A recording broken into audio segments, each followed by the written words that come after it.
दोस्तों नमस्कार, मेरा नाम प्रशांत है और आप देखना शुरू कर चुके हैं भारत एक सोच। उत्तर प्रदेश में समाजवादी पार्टी कई मुद्दों को लेकर के सीधे तौर पर भारतीय जनता पार्टी को लंबे समय से घेरते चली आ रही है।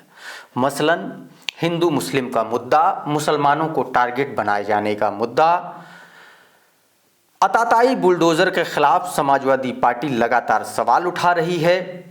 जिस तरीके से संभल में एक्शन लिया गया उस पर भी समाजवादी पार्टी लगातार सवाल उठा रही है और समाजवादी पार्टी सवाल उठा रही है ईवीएम के खिलाफ।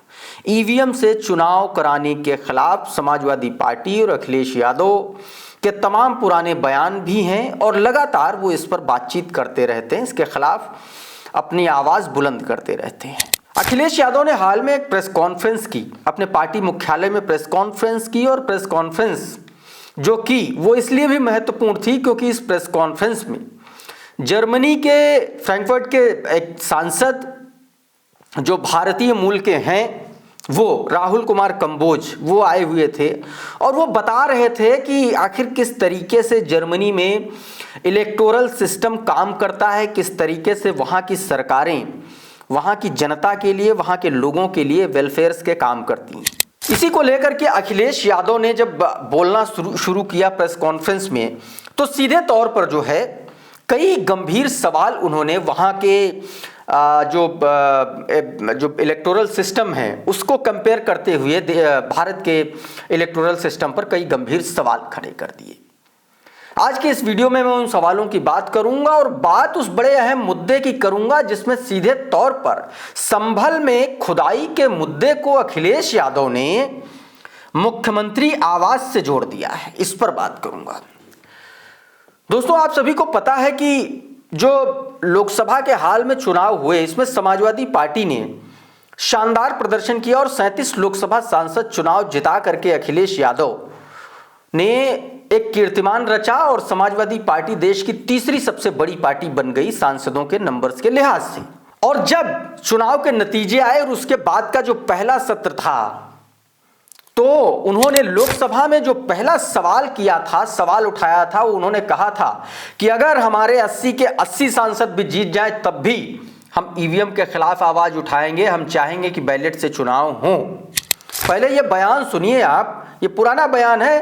क्यों मैं आपको ये सुना रहा हूं? क्योंकि एक बार फिर से अखिलेश यादव ने इसके खिलाफ आवाज बुलंद कर दी है और उसके बाद संभल लेकर के चलेंगे आपको। पहले ये बयान सुनिए। अध्यक्ष महोदय, ईवीएम पे मुझे कल भी भरोसा नहीं था, आज भी नहीं भरोसा। मैं 80 की 80 सीट जीत जाऊं तब भी नहीं भरोसा। और मैंने अपने चुनाव में कहा था अध्यक्ष महोदय ईवीएम से जीत करके ईवीएम हटाने का काम करेंगे। न ईवीएम का मुद्दा मरा है न जाएगा खत्म। जब तक ईवीएम नहीं हटेगी हम समाजवादी लोग उस बात पर अड़ग रहेंगे। तो दोस्तों, कुछ इस तरीके से अखिलेश यादव ने सीधे तौर पर लोकसभा सत्र के दौरान उन्होंने ये कहा था जब सदन में सत्र चल रहा था जुलाई में, उस वक्त की मैं आपको बयान सुनवाया। अब बीते दिनों जब अखिलेश यादव ने प्रेस कॉन्फ्रेंस की तब भी उन्होंने गंभीर सवाल उठाए। उन्होंने सीधे तौर पर कहा कि जर्मनी जैसे विकसित देश में आज भी बैलेट से चुनाव होते हैं, उनको ईवीएम पर भरोसा नहीं है, तो फिर हमारे देश में ईवीएम से चुनाव क्यों कराए जाते हैं? सीधे तौर पर ये जो चुनाव हैं ये ईवीएम पर भरोसा करने लायक चुनाव नहीं है और बेईमानी करके ही चुनाव जीते जाते हैं। दोस्तों, इतना ही नहीं, अखिलेश यादव ने सीधे तौर पर कहा कि संभल का जो मुद्दा था, संभल के खुदाई के मुद्दे पर उन्होंने कहा कि जिस तरीके से संभल में खुदाई चल रही है, आर्कियोलॉजिकल सर्वे ऑफ इंडिया, पुरातत्व भारतीय पुरातत्व सर्वेक्षण का जिस तरीके से सर्वे चल रहा है उस पर उन्होंने कई गंभीर सवाल खड़े किए। और इससे पहले भी अखिलेश यादव लोकसभा में इस तरीके के सवाल खड़े कर चुके हैं।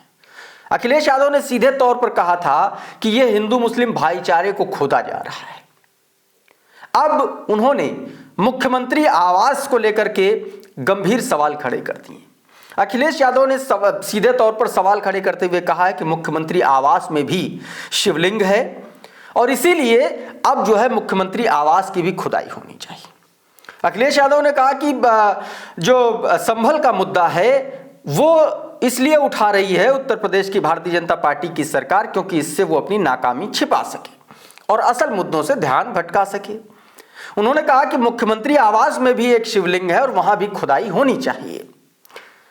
इस दौरान उन्होंने कहा कि समाजवादी पार्टी का जो सरकार थी उस दौरान उन्होंने अपने काम भी गिनाए और उन्होंने कहा कि जिस तरीके से उत्तर प्रदेश में बुलडोजर एक्शन है चल रहा है उसको लेकर के उत्तर प्रदेश की जो योगी सरकार है वो कोई भी नियम कानून नहीं मान रही है। शिवलिंग को लेकर के अखिलेश यादव ने क्या कुछ कहा है पहले वो सुनिए, उसके बाद आगे की बात। मेरे पत्रकार साथी, सच बताऊं मैं,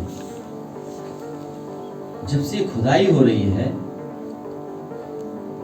मुझे कुछ याद आ रहा है।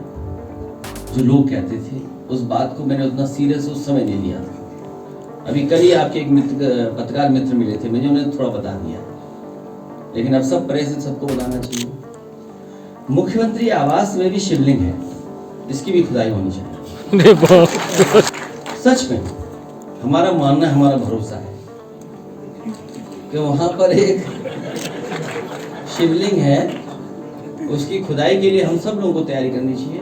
और मैं तो अपने पत्रकार साथियों से कहूंगा कि आप लोग आगे आगे चलो, हम आगे पीछे पीछे चलेंगे। तो दोस्तों कुछ इस तरीके से अखिलेश यादव ने कई सारे मुद्दों को लेकर के जो है उत्तर प्रदेश की बीजेपी सरकार को घेर लिया, शिवलिंग के मुद्दे पर खास तौर पर, क्योंकि संभल में जिस तरीके से समाजवादी पार्टी के सांसद को परेशान किया जा रहा है, जिस तरीके से उनके घर पर उन पर बिजली चोरी के आरोप लगा करके एफआईआर दर्ज हो गई, जिस तरीके से वहां के मुस्लिम लोगों को टारगेट किया जा रहा है, वहां पर चौकी बना दी गई, वहां पर बावड़ी और कुआं खोदे जा रहे हैं, उस पर भी अखिलेश यादव ने सीधे तौर पर आरोप लगाते हुए कहा कि यह सीधे तौर पर प्लेसेस ऑफ वर्शिप एक्ट का जो वो सीधा उल्लंघन है।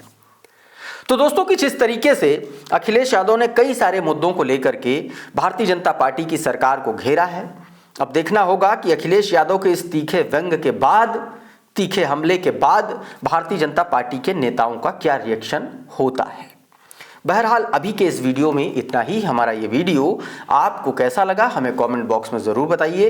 ये वीडियो अगर आपको अच्छा लगा तो इसको लाइक कर दीजिए, इसको शेयर कर दीजिए और चैनल पर नए आए हैं तो चैनल को सब्सक्राइब कर लीजिए, बेल आइकन ज़रूर दबा दीजिए ताकि इसी तरीके के तमाम वीडियोज़ आपको सबसे पहले मिलते रहें। साथियों बहुत बहुत शुक्रिया, बहुत बहुत धन्यवाद। आप जुड़े रहिए भारत एक सोच के साथ।